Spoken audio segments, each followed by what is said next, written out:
Hello friends, नाना અને મોટા સૌને પસંદ પડે એવા આલુ પરાઠા આજે હું તમને બતાવી રહી છું. તો ચાલો મિત્રો, આ આલુ પરાઠા કરવા મારા જોડે મારા કિચનમાં.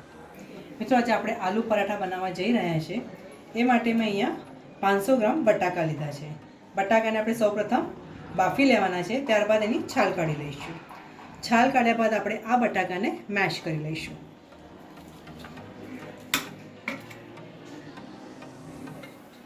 મિત્રો, આ રીતે આપણે બટાકાને સારી રીતે મેશ કરી લેવાના છે.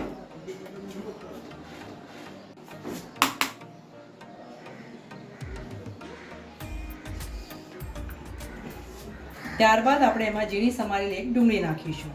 અહીંયા મેં એક મીડિયમ સાઇઝની ડુંગળી લીધી છે.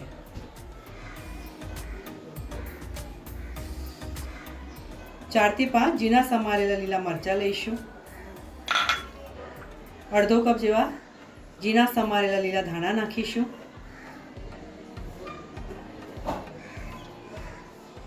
હાફ ટીસ્પૂન લાલ મરચું, 1 થી 1.5 ટીસ્પૂન ધાણા જીરું, પોણો ચમચો આમચૂર પાવડર, 1/4 ટીસ્પૂન હિંગ, 1/4 ટીસ્પૂન અજમો, સ્વાદ પ્રમાણે મીઠું નાખીશું અને આ બધી સામગ્રીને આપણે મિક્સ કરી લઈશું. આ આપણું પરાઠા માટેનું સ્ટફિંગ તૈયાર થઈ જશે.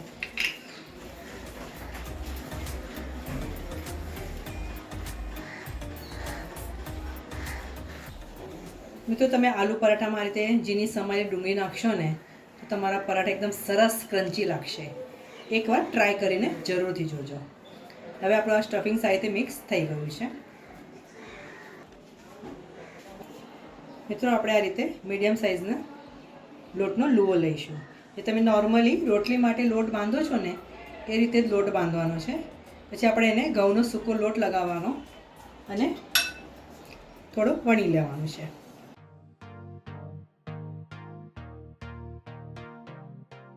ત્યારબાદ આપણે બટાકાનું આ રીતે સ્ટફિંગ લઈશું અને આ રીતે મૂકીશું.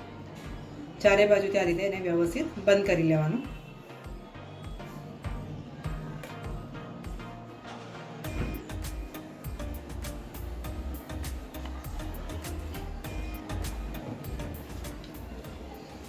ફરીથી આપણે એને થોડો સૂકો લોટ લગાવી લેવાનો છે અને હલકા હાથે એને આપણે વણતા જઈશું.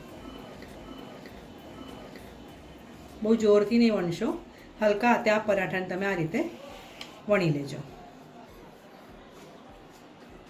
મિત્રો, તવા સરસ ગરમ થઈ જાય કે ત્યારબાદ આપણે વણેલા પરાઠાને આ રીતે તવા ઉપર નાખીશું.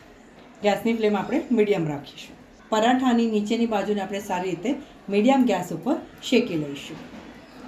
હવે આપણે પરાઠાને આ રીતે પલટાવી દઈશું.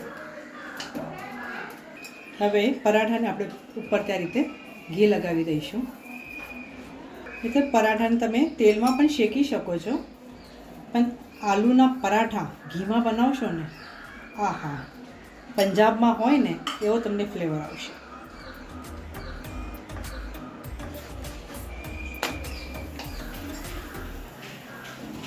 હવે બીજી બાજુ પણ આપણે આ રીતે ઘી લગાવવાનું છે. તો આ પરાઠા તમે ગરમા ગરમ જ સર્વ કરજો તો ખાવાની વધારે મજા આવશે.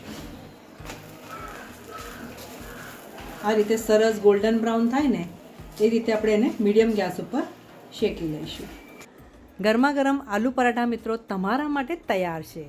આ પરાઠા તમે અથાણા જોડે સર્વ કરજો. આ વિડીયો જોયા બદલ તમારો ઘણો ઘણો આભાર. આવતા વિડીયોમાં નવી રેસીપી સાથે ફરીથી મળીશું. ત્યાં સુધી સરસ ખાઓ, સ્વસ્થ રહો અને ગુજરાતી રસોઈ જોતા રહેશો.